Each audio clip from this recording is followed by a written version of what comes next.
तो चलिए अब हम शुरू करते हैं किरचॉफ लॉ के बारे में और इसका प्रूफ समझते हैं इस लेक्चर में। पिछले लेक्चर में हमने किरचॉफ लॉ से रिलेटेड एक दो चीजें समझी थी कि किरचॉफ लॉ क्या है। हम दोबारा समझेंगे। किसी भी बॉडी की एमिसिव पावर और एब्जॉर्प्टिव पावर एक पर्टिकुलर वेवलेंथ पर ना का जो रेशियो है वो कांस्टेंट होता है, और ये एक बॉडी के लिए नहीं है रूल, हर एक बॉडी के लिए। अभी ये समझना है, लिखना नहीं है। अगर कोई आपके पास टी केल्विन पर आपके पास कुछ ऑब्जेक्ट रखे हुए हैं और सभी का टेम्परेचर टी केल्विन है, जितने भी हों, आप इंसुलेटर, मेटल, लिक्विड जो रखना हो रखिए, हर एक की उस पर्टिकुलर वेवलेंथ के लिए एमिसिव पावर और एब्जॉर्प्टिव पावर का जो रेशियो है वो कांस्टेंट होता है। और ये कितना होगा? अगर यही सभी के लिए कह रहे हो तो ब्लैक बॉडी के लिए भी होना चाहिए नहीं यही? तो ब्लैक बॉडी की एमिसिव पावर को हम किससे दिखाते हैं? Capital E lambda. और एब्जॉर्प्टिव पावर तो 1 ही हुई भाई, यही तो लिखा हुआ है, देखिए तो। At any given temperature, the ratio of emissive power to absorptive power corresponding to a certain wavelength is constant for all bodies. अब जब for all bodies आ गया तो उसमें ब्लैक बॉडी भी आ गई या नहीं आई? तो यही ब्लैक बॉडी के लिए करोगे तो उसकी एब्जॉर्प्टिव पावर तो 1 होती है ना, तभी तो वो ब्लैक बॉडी है, 100% एब्जॉर्प्शन है। तो ये फॉर्मूला बन गया आपका उस समय, मतलब हमें ये प्रूफ करना है।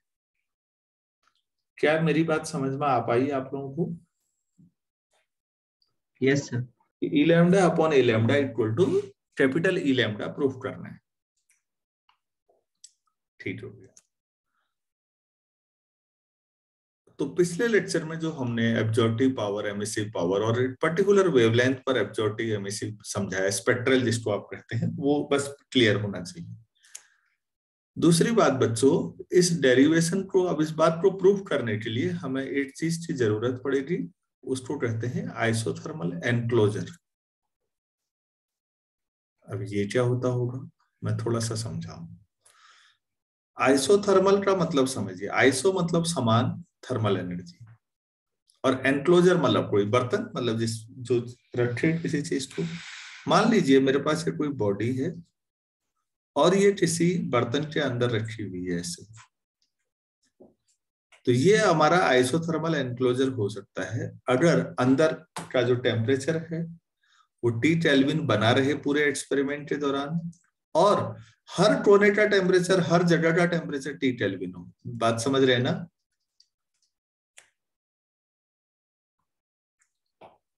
Yes sir.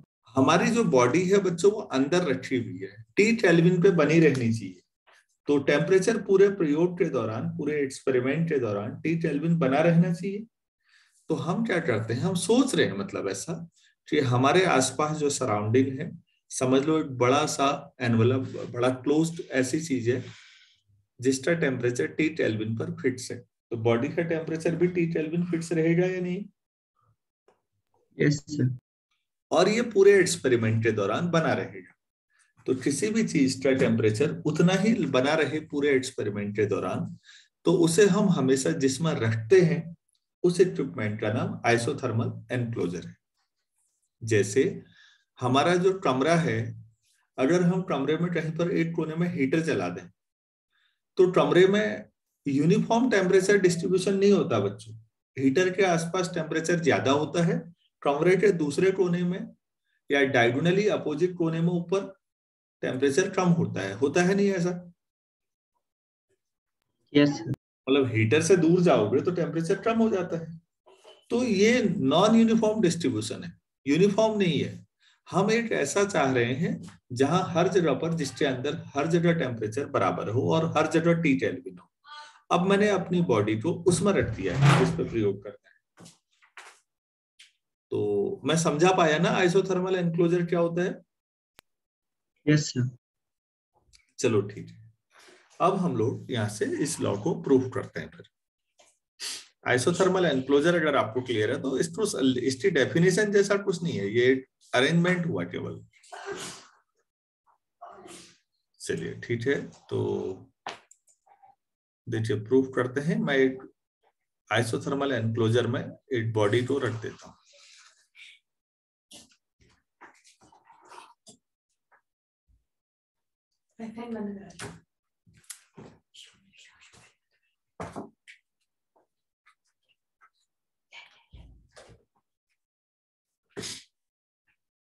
एक मिनट है।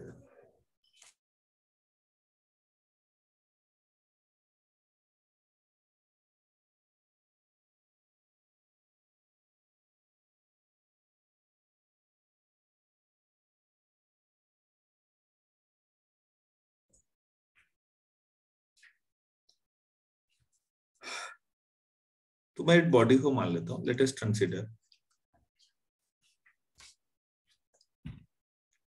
A body kept in an isothermal enclosure.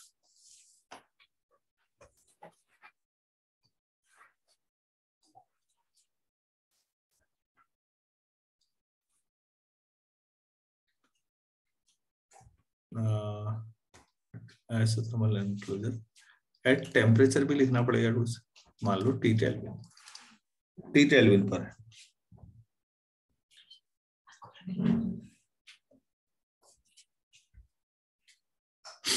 तो आप चाहें तो एक छोटा सा बना लीजिए। ये है, इसके अंदर एक बॉडी है। इसका यूनिट एरिया ले लेते हैं बच्चों। यहाँ पर ये यूनिट एरिया है। इस पर मान लेते हैं 1 सेकेंड में D2 एनर्जी बॉडी पर एनक्लोजर की तरफ से आई और ये T केल्विन पर है। ये पूरा अरेंजमेंट है। इसके यूनिट एरिया में D2 एनर्जी आ रही है, मान लेते हैं। बात समझ में आ रही होगी वैसे अब तो? यस सपोज मैं मान लेता हूं इसको,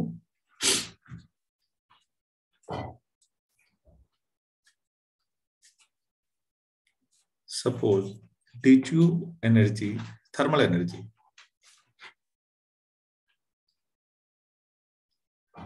with wavelength range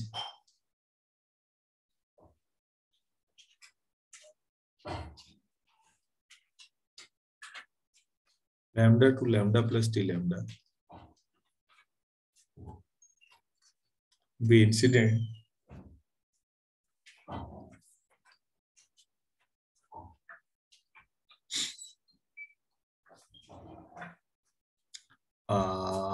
on unit surface area. Unit surface area in 1 second, मतलब यूनिट टाइम में 8 सेकेंड में यूनिट सरफेस एरिया पर कहीं पर मान लेते हैं D2 एनर्जी आई। ठीक है। अब बच्चों की जो एनर्जी किसी सरफेस पर पड़ती है, तो हमने कल के लेक्चर्स में बात की थी कि मतलब कुछ एब्जॉर्ब होगा, कुछ रिफ्लेक्ट होगा और कुछ ट्रांसमिट होगा। ऐसा ही कहा था? Yes sir. ठीक है। तो अब एब्जॉर्प्शन के बारे में बात करते हैं। If A lambda is spectral, lambda है तो स्पेक्ट्रल शब्द आएगा, spectral absorptive power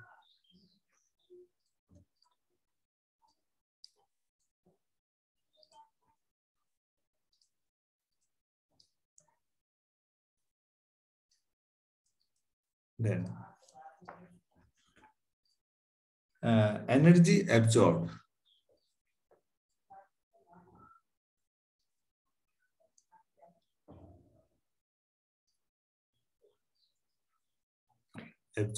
by unit area, जिस पर पड़ी है उसी ने एब्जॉर्ब किया होगा by unit area in 1 second, in 1 second. तो ये कितना हो जाएगा बच्चों? ए लैम्डा इंटू D2। ए लैम्डा एब्जॉर्प्टिव पावर है। अगर 1 कैलोरी या 1 जूल पे बात होती तो ए लैम्डा, और D2 है तो इंटू D2 कर दीजिए उसकी एब्जॉर्प्टिव पावर। इतनी एनर्जी ये जिस सरफेस पे पड़ रहा है रेडिएशन, उस सरफेस के द्वारा 8 सेकेंड में एब्जॉर्ब हुई। अच्छा, तो जो बाकी बचेगी वो या तो रिफ्लेक्ट होगी या ट्रांसमिटेड होगी, उस बात को लिख लीजिए।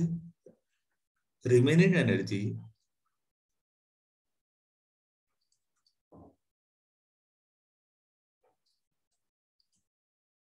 will either be reflected or transmitted।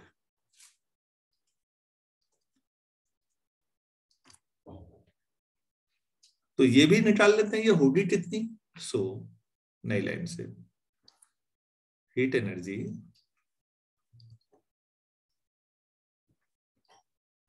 Reflected और ट्रांसमिटेड, रिफ्लेक्टेड और ट्रांसमिटेड पर यूनिट एरिया पर सेकेंड, पर यूनिट एरिया पर सेकेंड कितना होगा भाई। टोटल कितनी थी d2, एब्जॉर्ब कितनी हुई a लैम्डा इंटू d2। तो बाकी जो होगी वो या तो रिफ्लेक्ट होगी या ट्रांसमिट होगी, यही तो बची। Yes sir. तो ये हो गया 1 minus a lambda times d2।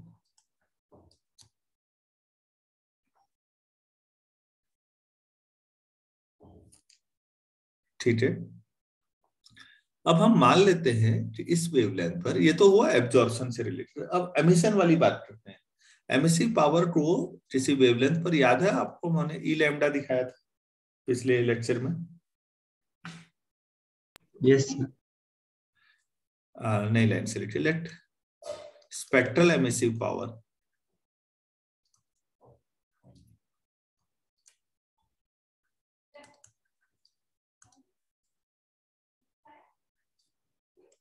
of the body be E lambda। ठीक है ना।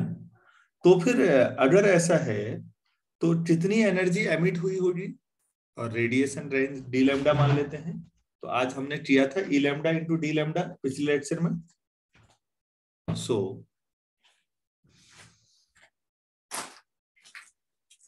थर्मल एनर्जी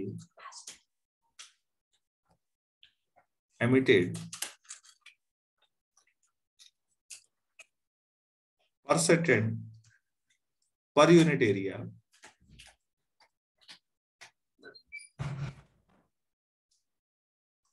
इक्वल टू कितना हो जाएगा, E lambda into D lambda.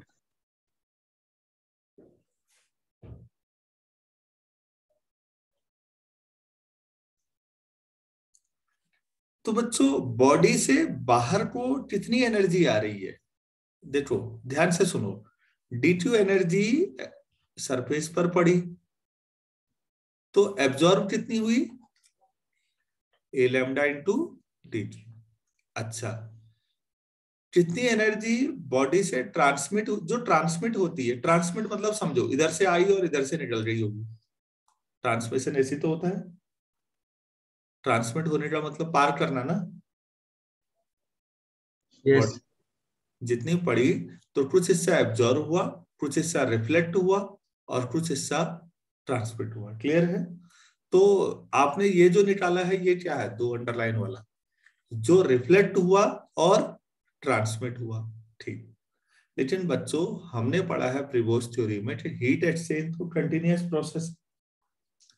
ये तो जो सरफेस पे पड़ा उसका प्रभाव था, इसके अलावा बॉडी अपनी ओर से भी तो एमिट कर रही होगी।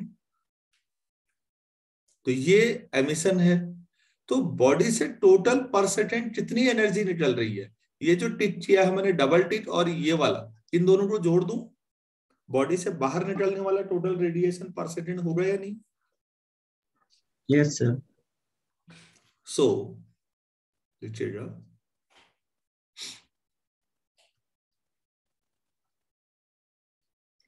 Total energy emitted from the body, मतलब ये बाहर निकली किसी न किसी रूप में, from the body in 1 second from unit area ही यहाँ भी तो जितना 1 minus A lambda into D Q plus E lambda D lambda, इतनी एनर्जी बाहर निकल रही है बॉडी से। जो एमिशन है वो तो निकल ही रहा है बाहर, जो रिफ्लेक्ट हो रहा है वो भी हमें कैसा लगेगा, बाहर को आ रही है। यस और जो ट्रांसमिट हो रही है सर वो बाहर हो गया है। वो भी बाहर को ही लगेगी ना, मतलब हमें क्या महसूस होगा, ये भी बाहर आ रही है। तो बॉडी से टोटल बाहर को आने वाली एनर्जी कितनी हो गई, ये दोनों का सम। क्लियर हुआ या नहीं बच्चों? हम डेरिवेशन में 90% कर चुके हैं, कुछ नहीं है। क्लियर हुआ या नहीं सर? क्लियर। तो बच्चों ये एनर्जी उतनी ही होनी चाहिए क्योंकि आइसोथर्मल एनक्लोजर में रखा हुआ है सिस्टम, तो बॉडी का टेम्परेचर ना तो बढ़ने वाला है ना घटने वाला है। तो जब टेम्परेचर ना बढ़ रहा है ना घट रहा है तो आप मानेंगे कि बॉडी थर्मल इक्विलिब्रियम में है। तो थर्मल इक्विलिब्रियम में है तो जितनी एनर्जी बाहर को जा रही होगी उतनी अंदर को आ रही होगी। क्यों करते थे? हाँ सर। तो बच्चों बॉडी पर अंदर को आने वाली एनर्जी डी2 थी। यस। तो ये डी2 के बराबर होना चाहिए।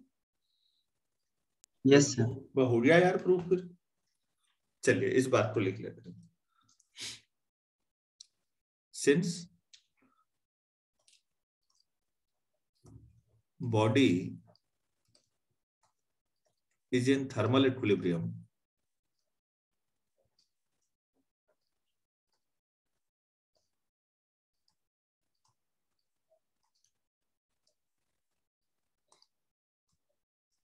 so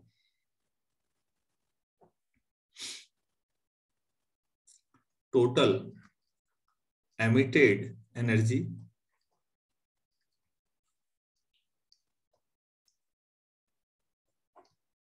and total incident energy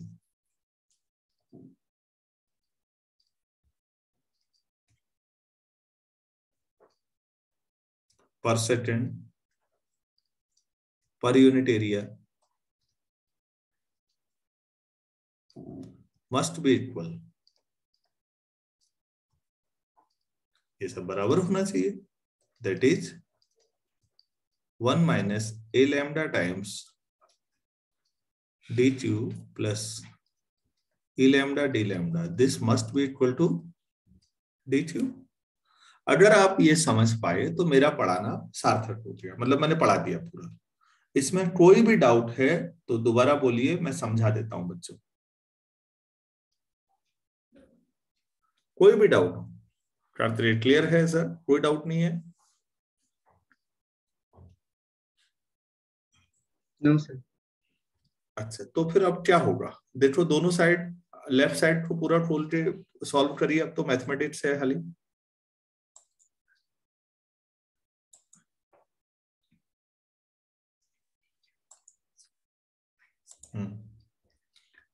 तो डी2 कैंसिल हो जाएगा, डी2 माइनस ए लैम्डा डी2 plus A lambda D lambda equal to डी2। डी2 से डी2 कैंसिल और ए लैम्डा डी2 equal to E lambda D lambda. This implies E lambda upon A lambda equal to डी2 अपॉन डी लैम्डा। क्वेश्चन 1।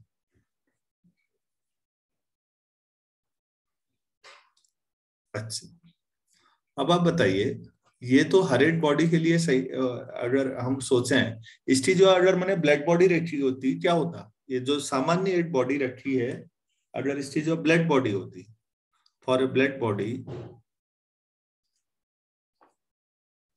तो बच्चों उसके लिए ई लैम्डा को हम क्या लिखते हैं? Capital E lambda. और ए लैम्डा कितना हुआ उसके लिए? 1। वो तो जितना पड़ेगा रेडिएशन, तो उसका मतलब यहाँ पर क्या हो जाएगा फिर? Capital E lambda upon 1 equal to डी2 upon D lambda. From 1 and 2,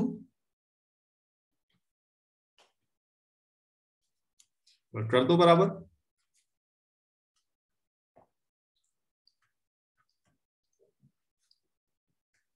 तो E lambda upon A lambda equal to E lambda equal to dq upon d lambda by, और ये क्या होगा, कांस्टेंट होगा। क्यों होगा कांस्टेंट, इस पे बात करते हैं। अभी कांस्टेंट तो प्रूव किया नहीं है। अगर टेम्परेचर कांस्टेंट है, T कांस्टेंट है बच्चों, क्योंकि आइसोथर्मल एनक्लोजर में रखा है, तो Q भी कांस्टेंट होगा या नहीं।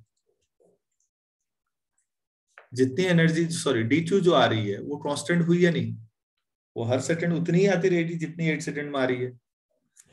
Yes sir. तो dQ भी कांस्टेंट है, d लैम्डा भी कांस्टेंट है, ये रेंज फिक्स कर रखी है आपने, तो फिर dQ upon d lambda constant हुआ या नहीं। हाँ सर। तो ये आपका किरचॉफ लॉ प्रूफ हुआ। अच्छा बच्चों, मैथ्स में जरा ध्यान दीजिएगा। अगर कभी x प्रोपोर्शनल टू y हो, तो आप कहते हैं कि x equal to some constant c times y, c for constant. तो आप ऐसे भी कह सकते हैं कि x upon y equal to c, मतलब कांस्टेंट। तो अगर कभी दो क्वांटिटीज का रेशियो कांस्टेंट है, तो वो डायरेक्टली प्रोपोर्शनल है। इसका मतलब, मैं रिपीट कर रहा हूं, अगर कोई दो क्वांटिटी हो, दो क्वांटिटीज हैं हमारे पास, और उनका रेशियो कांस्टेंट हो, तो वो डायरेक्टली प्रोपोर्शनल। क्लियर है। यस। और दूसरा भी बता देता हूं, अगर x proportional to 1 upon y होगा, तो आप लिखेंगे कि x equal to some constant into 1 upon y, तो आप कहेंगे x into y equal to c, c for constant. दो क्वांटिटीज कभी उनका प्रोडक्ट कांस्टेंट होता है, तो इसका मतलब वो इनवर्सली प्रोपोर्शनल है, क्योंकि एक बढ़ेगा तो दूसरा घटेगा, क्योंकि प्रोडक्ट को कांस्टेंट है। तो ये मैथमेटिक्स का एक बेसिक कंसेप्ट है कि डायरेक्टली प्रोपोर्शनल और इनवर्सली प्रोपोर्शनल का सेंस। तो आप बच्चों यहाँ पर बता दीजिए, अब इस लॉ के आधार पर अगर एक कांस्टेंट है, तो E lambda proportional to A lambda होगा या नहीं। Yes sir. तो अगर किसी की एमिसिव पावर ज्यादा हो, तो उसकी एब्जॉर्प्टिव पावर भी ज्यादा होगी या नहीं। हाँ सर। और अगर एमिसिव पावर कम हो, तो एब्जॉर्प्टिव पावर भी कम। तो इसका मतलब good conductor, good emitters are good absorbers, और वाइस वर्सा। Yes sir. इस लाइन को लिख लीजिए कि हमेशा आप किरचॉफ लॉ सरल शब्दों में कभी किसी ने पूछा, बता सकते हो ना, हाँ सर क्या दिक्कत है उसमें। Good emitters are good absorbers and vice versa. This is the Kirchhoff law. मैंने पूरा स्टेटमेंट, उसके पीछे लॉजिक और प्रूफ आप लोग ध्यान से देखिए। अगर आपको कोई भी इसमें दिक्कत आ रही है तो बताइए। या अच्छी तरह समझ में आ गया है सारी चीजें।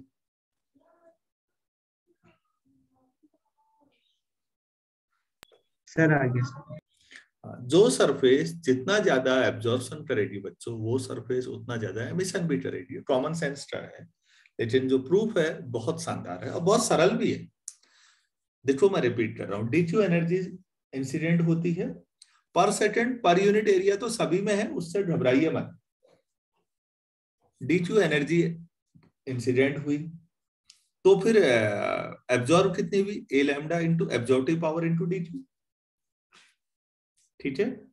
अच्छा, तो फिर इतनी एब्जॉर्ब हो गई, तो बाकी ट्रांसमिट और रिफ्लेक्ट होगी, वो निकाल लो डीक्यू में से सब्ट्रैक्ट करके। अच्छा, लेकिन जो ट्रांसमिट होती है और जो रिफ्लेक्ट होती है, वो ऐसा लगता है जैसे बॉडी से आ रही हो ना। हाँ सर। और बॉडी से एमिशन भी चल रहा होगा साइमल्टेनियस है, ई लैम्डा डी लैम्डा। तो बॉडी से आने वाली टोटल एनर्जी कितनी हो गई, जोड़ लो यार, इक्वल टू बॉडी पर पड़ने वाली एनर्जी। अब इक्वल टू क्यों किया? अरे भाई बॉडी थर्मल इक्विलिब्रियम में है, तो जितना एनर्जी आ रही होगी उतनी जा भी रही होगी, वरना टेम्परेचर कांस्टेंट कैसे रहेगा? बस प्रूफ हो गया। फिर उसी को ब्लड बॉडी के लिए रख लिया, तो ट्रिवियल था। तो पूरा डेरिवेशन किरचॉफ लॉ क्या होता है और इसका एप्लीकेशन जरूर पढ़िएगा, आपको कई सारे और भी मिलेंगे। ये समझ में आ गया है या नहीं आया है? सर आगे। ठीक, तो मैं इस लेक्चर को यहीं पर क्लोज कर रहा हूं, और हम लोग अभी 8:20 पे जुड़ते हैं। हम स्टीफन्स लॉ और न्यूटन्स लॉ ऑफ कूलिंग, मैं चाहता हूं इतना पूरा कर लें इसको, तो उसको हम 8:20 के आसपास जुड़ते हैं। चलिए ठीक।